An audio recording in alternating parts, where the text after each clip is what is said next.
What's up, guys? It's Yvz Fully here, the creator of Yvz Productions and the director of the Static Shock fan film that I'm currently working on. This is another update for you guys, update number 6, I think. A couple of things I'm going down, and I'd like to let you guys know.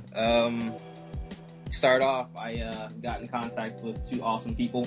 One who can hook me up with some awesome sound design and also really good cinematic music. His name is Brian, and also I have a 3D effects artist, Tyler, who they actually already know each other from, I guess, past projects. So I'll go ahead and let you guys know who they are and do a little interview and whatnot. So yeah, take it away, guys. I guess Brian first. Wordy?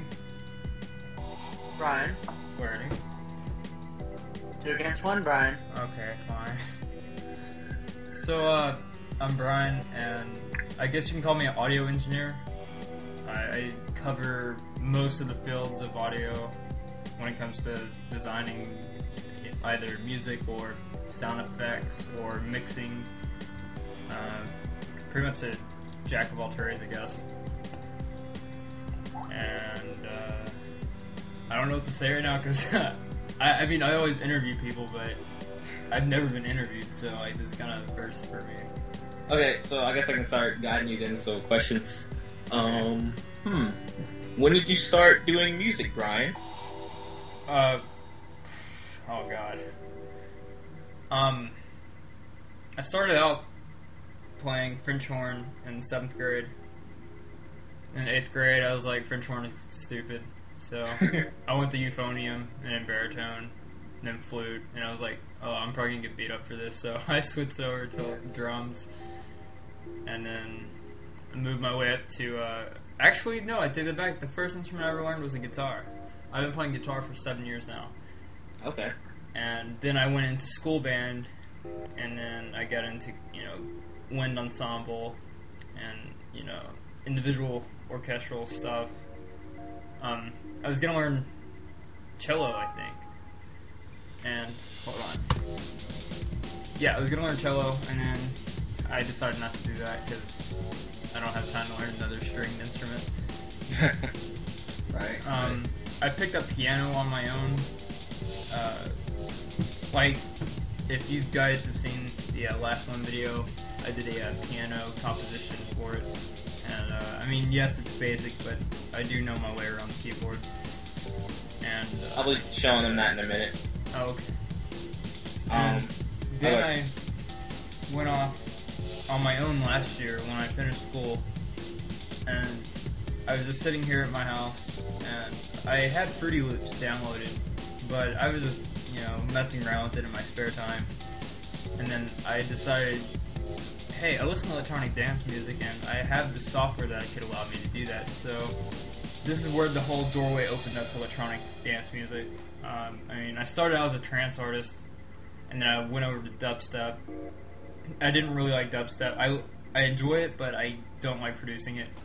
Right, okay. And then I tried drum step and all this other stuff, and then I winded up making drum and bass. I don't know how that happened, but drum and bass is probably my favorite electronic dance music genre, and now I'm starting to mess with more ambient stuff and doing, or I guess you can call it cinematica, or cinematic is a genre? Yeah, it's cinematic music, basically. Okay. Yeah, ambience and cinematic music and scores and whatnot, right? Right. Yeah, okay, and cool. I picked up sound design from making games with Lurdy. Me and Lurdy go way back, as far as a game project called Mooney Online. I mean, Way back. Yeah, way back. Way back. And then we joined a game called Flux, I think. Yeah, that's where we met. No, I'm pretty sure I met you in Mooney. Right, yeah. Go on. And we joined Flux, and then it just ended up being the same old thing, so me and Lurdy parted ways, and then he found out I was doing music design, and I was in desperate need of a graphic designer slash video effects artist, so he hit me up, and then we started collabing a lot, and he basically helped lift me up off the ground with Noize Index, so that's pretty much the rough draft of me. If you got any more questions for that, I'll be glad to answer them. I think that's pretty good. That pretty much covers it. Yeah, I guess that one question covered it all pretty much.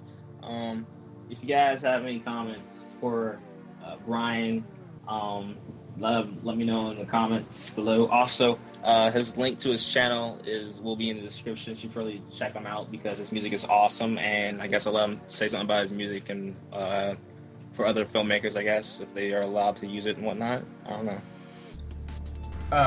Copyrighted under Creative Commons Attribution. You have my permission to re-upload any of my current work, but it's for non-commercial use. Unless you want to use commercial use, you have to come to me and we have to work something out with like a contract or something. Right. But other than that, all legal stuff behind us. You guys can upload my videos for Let's Plays or whatever, because I searched myself on YouTube yesterday and I discovered a lot of people were using my music in their Let's Plays, which is really cool. Yeah, it's awesome. So, supporting artists since day one. Alright, awesome. So, moving on to Larity? I call him Tyler. That's his name. But It's Tyler written backwards. Oh, okay, that's cool. Thank you. I've kept on to it since I was 5. Nice. So, tell them about yourself, Tyler, or Larity. Lurte. Well, it's a long story, Fez. Well, let me start from the beginning. Of March 22nd of 1993, Whoa, let me just Tyler slow down Jensen there. Johnson was born. Well, I'm not going to go that far. I was just joking, of course. Right, of Well, course. I have been doing some 3D animation ever since I was 12. I picked up a game design book back when I was like 11, and my dad said, Tyler, this is freaking way too complicated for you. So I said, you know what, I'll prove you wrong. I think I can make a game out of this. And I just did like a default game that that they taught you how to make from scratch 1 to scratch 2. And I meant point A to point B, but oh well. So what I did was I made a game, and my dad was kind of decently impressed. It kind of looked a little bit different than the tutorial that they gave you. I still have that book as a doorstop, by the way. If anybody got that joke, that'd be amazing. Well, there is so I started picking up 3D Audace Maya back when it was PLE, and you couldn't render out anything, and I still kept making movies because the program that I actually used was Milkshape, and Milkshape is only like strictly game design, and my trial ended, so I had free alternatives to make 3D models. So the day that I picked up movie making was, you know, I don't really like.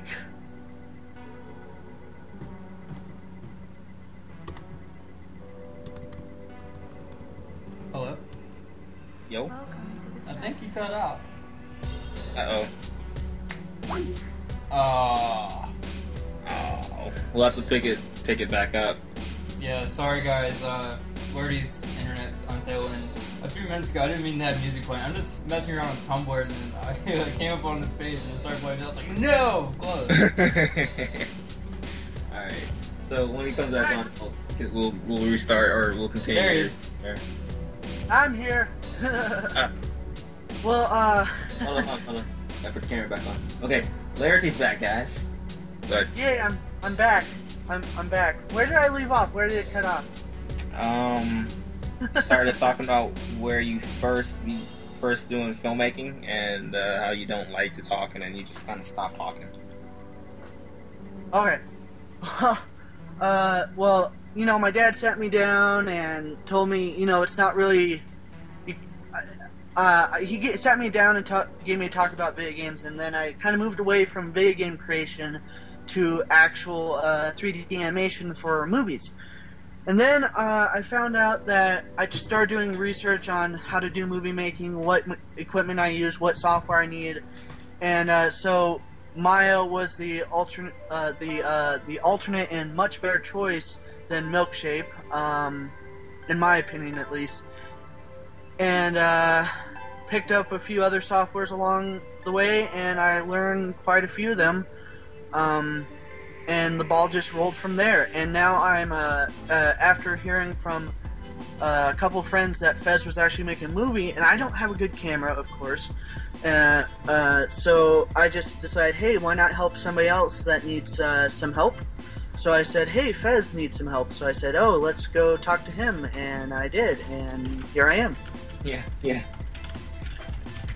Pretty much it. The internet has a lot of hidden potential of all types, and it's pretty cool to kind of, that's what you call crowdsource, to find like what you need out of it. I really appreciate both of you guys because all before with music, I was just been using music that I just thought sounded good, that are ambient, like what was it, album leaf and like instrumentals of other songs. And with special effects, I'm still teaching myself, but I know nothing about 3D, so. Yeah, one more little note, sorry. Hate to like budge in there, but how you guys doing? I'm just joking. But yeah, if you see the video at the end of the video, of this video, then you're gonna probably wonder, hey, he said Audacity Maya and not Blender, and Blender is actually another alternate program that I like to 3D model with because it just works better in some cases. But go on, Tez. No, that's pretty much it for, I guess, the interview section of this. I I guess we'll show them what you guys can do and what you guys' work is. So we'll go back to Brian's thing. I'll split up a tab.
Me out with sound in 3D. You want to check that out in this link right here below in the people call it the pants bar. Wouldn't it be funny if you called it like the no, I don't want people to get mad if I say that. Never mind. Anyways, so yeah, check out that video. It was the first time I got a chance to interview anybody, and it was pretty cool and random. But anyways, I want to give you guys the little updates about like the mask and how far along with the video I am and stuff like that. So people keep asking how far along in the video am I, and I am, I would call it about 1/3 done. I have a good bit filmed. I need to get like another half of it filmed still. I have an important downtown scene where Static kind of becomes like first shows up as a hero for the first time, and there's a fight scene with a couple of thugs, and then also I need to get the house scene stuff filmed where he wakes up and his powers for the first time and he calls Richie and blah blah blah blah, and that's pretty much gonna be it as far as getting that stuff filmed. It's all planned out. Well, the house scene's planned out, even a storyboard for that, which was the only thing I ever storyboarded. But I need to finish up, figure out how I want the fight scene to end, and I need to finish scripting it, which I will do tonight. What else is there? The costume, right. Costume is still being made as this whole thing is being made. For the most part, I have the coat, I have the shirt, I have the symbol, I have pretty much most of the costume, but I still need to get the mask and the goggles. I actually have the mask done, and I'll show you that in a minute. The goggles have been like the bane of my existence right now, since I have no money to buy props. And on eBay they're only a couple of bucks, but I need to probably buy them and then get the advanced shipping so I can get here as soon as possible.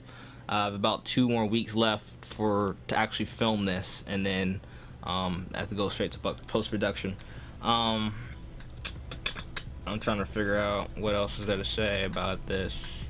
Oh, release dates. People are always wondering, like, when's it coming out? I keep wanting it to be by July 4th, but I'm not quite sure how long it's going to take to edit all this stuff. So I would say expect it by summer, end of summer, at the latest. The release date will be a legit release date will come out, and along with a new trailer will come out the closer I get to the closer I get to actually doing the post-production stuff. And yeah, so real fast, I'll go ahead and let you guys know about these little masks that I have here. There's 2 of them. I call there's 3 of them in total. I guess I can call them like Iron Man calls his suits in different marks. So you have the Mark 1, which is a yellow mask, which is in the first ever poster I had, right? And the yellow mask is it's shitty. It's made out of felt, but it's in the right shape, and pretty much, like, I don't know, it's not good. Like, I'll just take my glasses off and show you. It's like, it wouldn't work. It would work for it worked for Halloween when I had it, and it would work for a first costume, but the mask isn't supposed to be yellow. It never was yellow. At anything, it should have been like a dark blue if I'd gone with that one, or a black, because I've seen it like a dark blue or black in the comics. This one's the Mark II, the second mask. This is a lot more even, I guess. Still made of felt, still shitty. And the nose, I don't like this nose part. It's too big. I kind of made it wrong, trying to be all symmetrical and whatnot, so it just looks silly. My green screen pictures that I sent actually have me wearing this blue mask, which I couldn't find a yellow mask, which actually does look better from a distance. So yeah, we're definitely not using that one ever. And then after TyStar made this amazing poster for me, you see a white mask with electricity coming to my eyes and like goggles out to my head and everything. He did a good job. He's a graphic design artist, and so I was like, after that mask came out, I was like, I have to come up with a realistic looking mask. I can't use these felt masks at all. So I looked up how to make a superhero mask, and luckily Backyard Effects had a tutorial for that before they disappeared and stopped making Backyard Effects videos. And you can make one out of liquid latex. This is a kind of a flesh colored liquid latex. Basically you get like those really creepy white masks, like kind of like the I call it the anonymous masks, and then you pour the liquid latex on top of that, and you make layers, and then it takes like 15 to 20 minutes to dry, and then you cut out the mask, and then you cut out the shape that you want for the mask, and then you get some spirit gum, stick it to your face, and you have yourself an amazing superhero eye mask. Which this one, like I said, it looks really, like, right now it's kind of up close, it's a little bumpy right there, but like far away you can't really tell. And also it looks a lot better than felt. And as soon as I get the what's it called, the spirit gum to stick it to my face, and also I have to probably take my piercing out now for it in order to wear it, it'll be pretty good. So yeah, that will be that. And right now it's just a matter of fact of getting the goggles and then getting that fight scene planned and filming. So hopefully within the next 2 weeks I can get all that done. So I would say I need to get all those things I just said done in a week, and then I can film and then edit. So yeah, that's pretty much it for this update. I'm going to go ahead and edit this now and talk to Brian and Tyler some more, and I'll see you guys later. Peace.